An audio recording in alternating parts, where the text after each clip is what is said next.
बिस्मिल्लाहिर्रहमानिर्रहीम।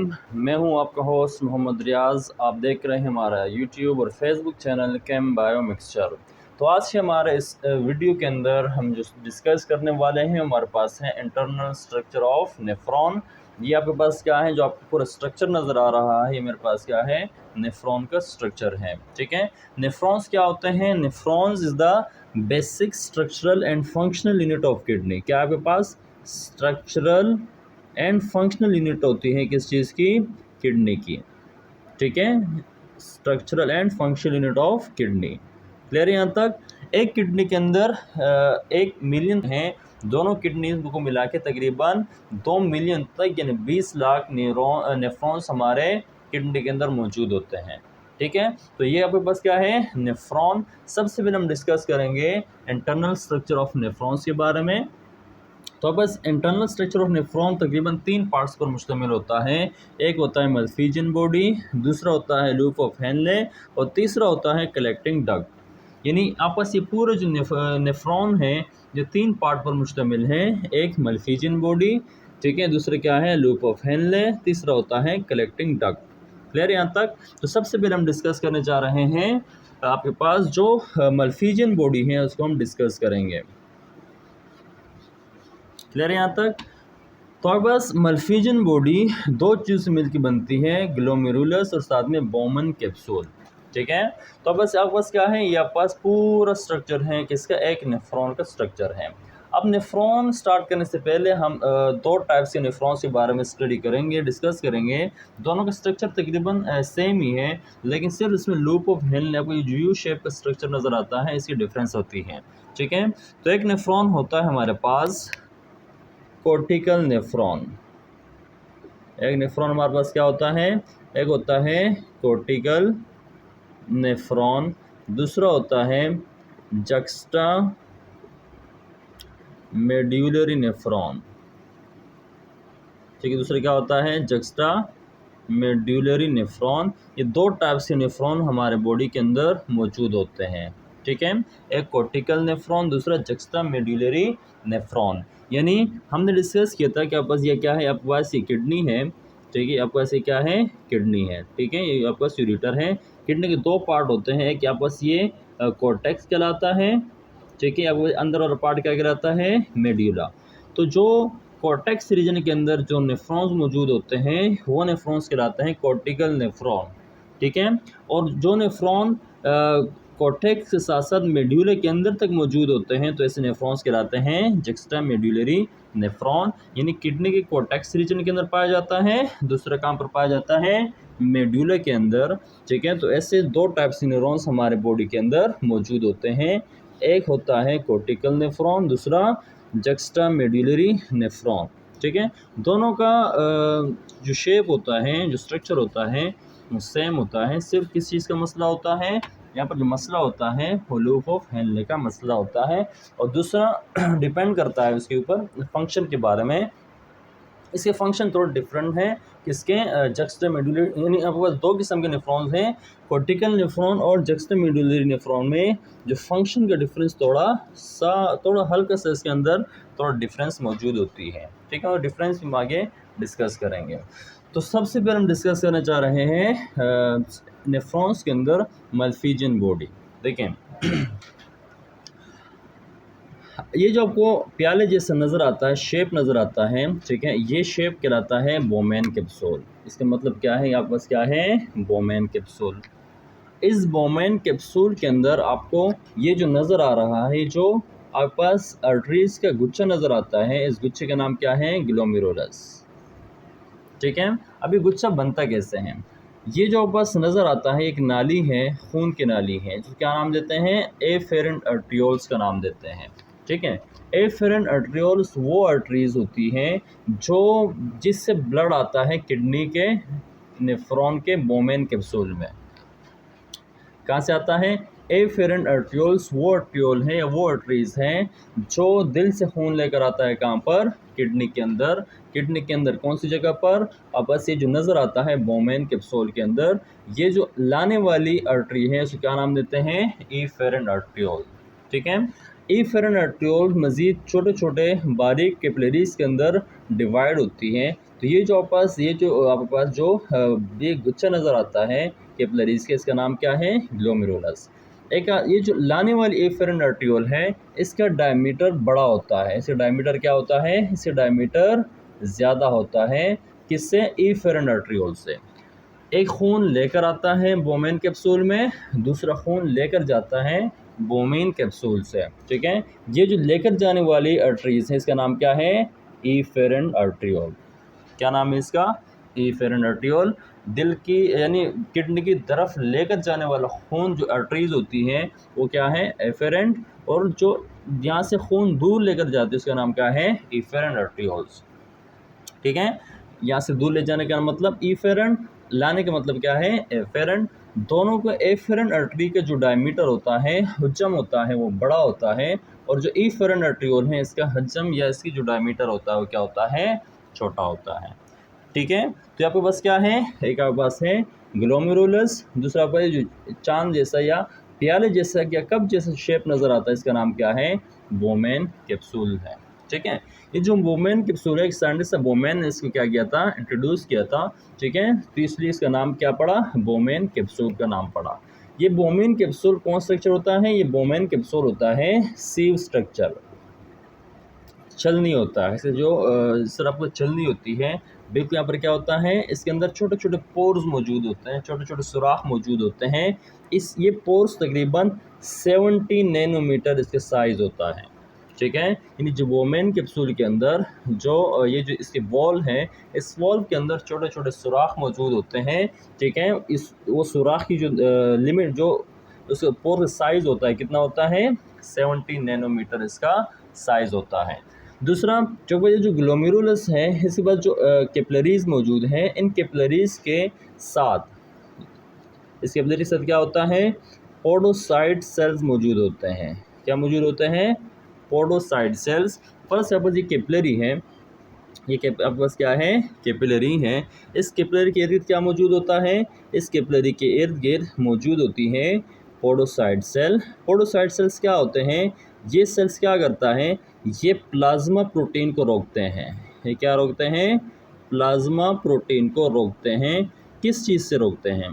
Plasma protein को यहाँ पर एंटर होने से क्या करते हैं? रोकते हैं। कौन रोकते हैं? पोडोसाइट सेल, ठीक है। यानी ये जो आपके पास कैपिलरीज हैं, इसके इर्द गिर्द पोडोसाइट सेल्स मौजूद होते हैं। पोडोसाइट सेल प्लाज्मा प्रोटीन को रोकते हैं यहाँ पर फिल्ट्रेट में जाने के लिए। यानी जो यहाँ से आपका जो सीव लाइक स्ट्रक्चर है, जिसका साइज 70 नैनोमीटर है, ब्लड से जो भी वेस्ट सब्सटेंसेस आते हैं, जिसमें अमोनिया, यूरिया, अमाइनो एसिड, ठीक है, नाइट्रोजनस वेस्ट जितने भी आपके पास हैं, वो यहाँ से पास हो जाते हैं इन 70 नैनोमीटर के साइज से। लेकिन यहाँ पर दो तीन चीज़ें ऐसी होती हैं जो कि यहाँ पर नहीं आ सकती, ठीक है, इस सुराख से पास नहीं हो सकती, क्योंकि इसका सुराख बहुत छोटा है। इसमें आरबीसी शामिल है, आरबीसी शामिल है, साथ में क्या शामिल है? साथ में शामिल है प्लाज्मा प्रोटीन, ठीक है। प्लाज्मा प्रोटीन और आरबीसीज बोमेन कैप्सूल के अंदर इंटर नहीं हो सकते हैं, क्योंकि इसका साइज़ क्या होता है? बड़ा होता है। और ये जो सुराख होते हैं सीव लाइक स्ट्रक्चर, जो आपके पास बोमेन कैप्सूल का सुराख क्या होता है? छोटा होता है।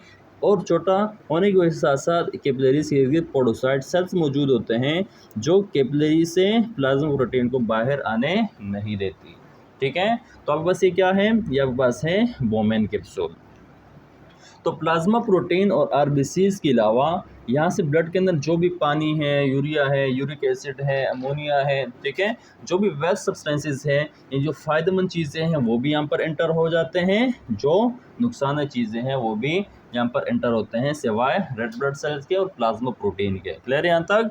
ठीक है। तो आपके पास क्या है? ये आपके पास जो ग्लोमेरुलस हैं और बोमेन कैप्सूल हैं, ये दोनों मिलके क्या बनाता है? मल्फिजन बॉडी बनाता है। इन दोनों के मजमूए को क्या नाम देते हैं?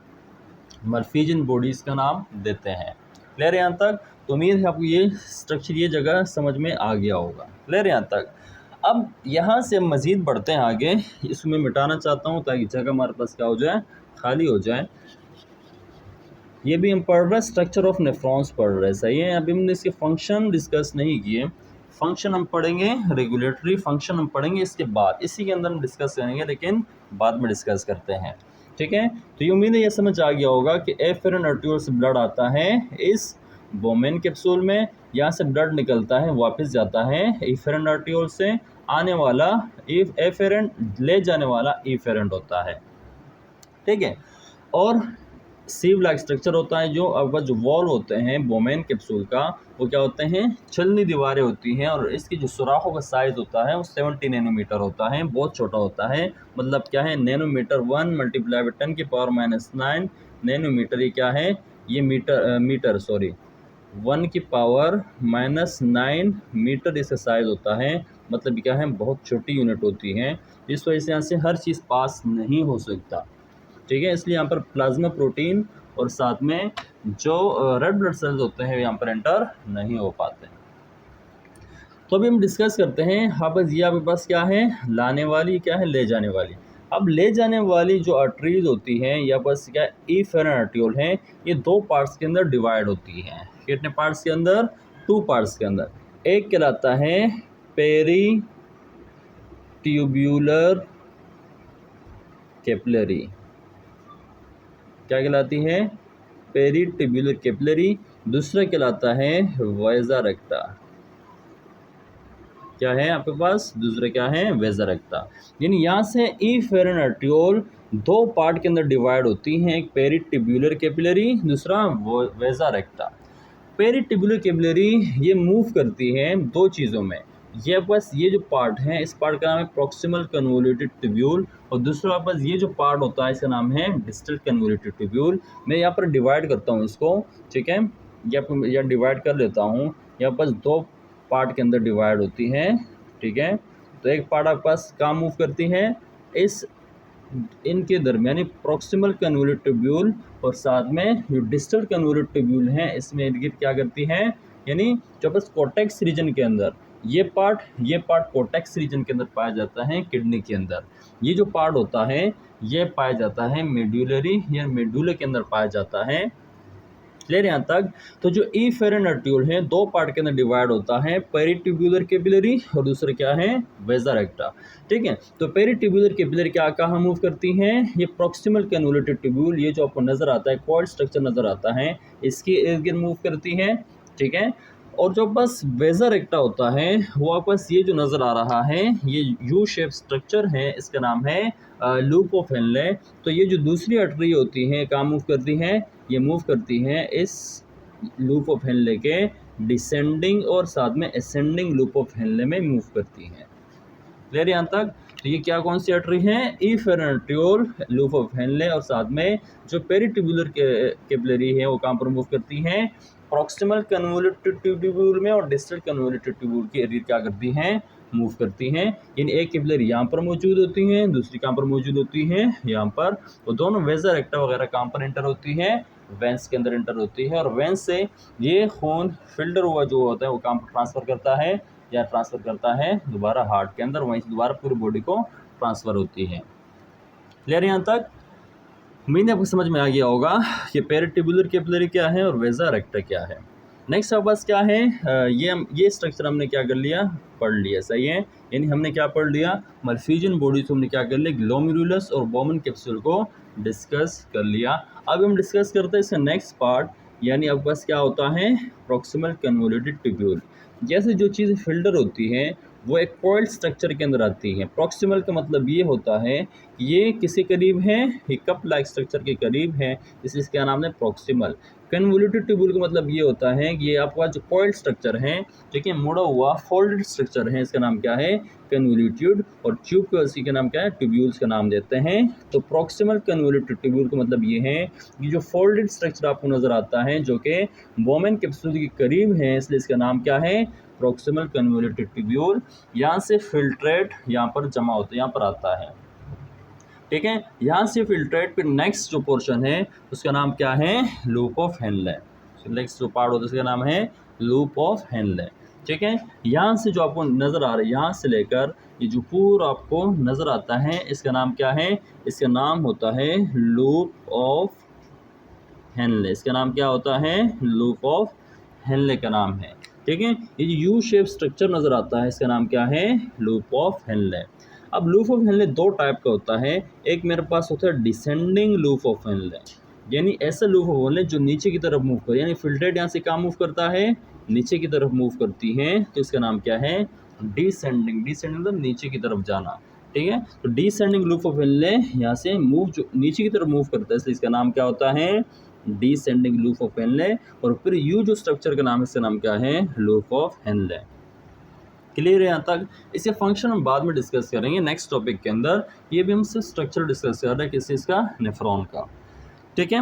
अब यहाँ पर जो यहाँ से आके जो फिल्ट्रेट या यूरिन वगैरह ऊपर जो मूव करता है, यहाँ इसका नाम क्या होता है, ascending loop of Henle. Clear है यहाँ तक। तो डिसेंडिंग में नीचे की तरफ मूव करता है, और असेंडिंग में ऊपर की तरफ मूव करता है, तो ये क्या कहलाता है, असेंडिंग लूप ऑफ हेनले, ठीक है।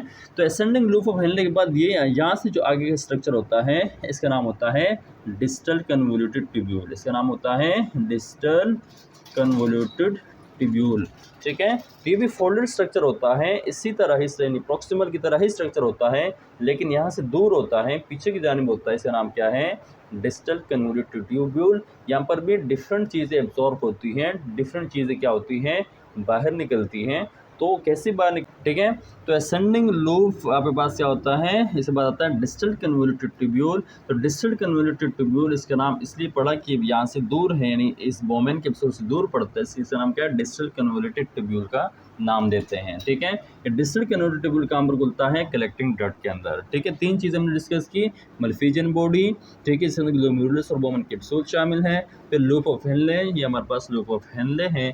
तीसरा पार्ट कौन सा होता है, कलेक्टिंग डक्ट। तो कलेक्टिंग डक्ट का बस क्या है, ये होता है, यानी यहाँ जो भी यूरिन फिल्ट्रेट वगैरह वाटर जो भी होता है, वो या यूरिन इस कलेक्टिंग डक्ट के अंदर आता है। तो कलेक्टिंग डक्ट यहाँ से कहाँ पर जाता है, यहाँ से खुलता है कैलाइसिस के अंदर। कैलाइसिस कहाँ पर जाता है, पेल्विस के अंदर, और पेल्विस से कहाँ पर जाता है, यूरेटर के अंदर, और यूरेटर से कहाँ जाता है, यूरिनरी ब्लैडर के अंदर, ठीक है। और ब्लैडर के बाद कहाँ जाता है, ब्लैडर के बाद जाता है यूरेथ्रा के अंदर, यूरेथ्रा के रास्ते जिस्म से बाहर जाता है।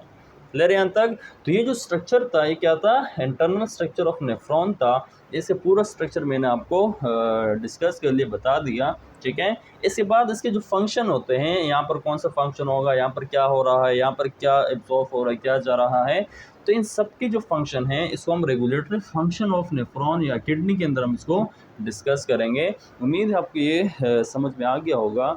जो भी मसला आप मुझसे पूछ सकते हैं, बता सकते हैं, ठीक है। तो इजाज़त दीजिए, अल्लाह हाफ़िज़।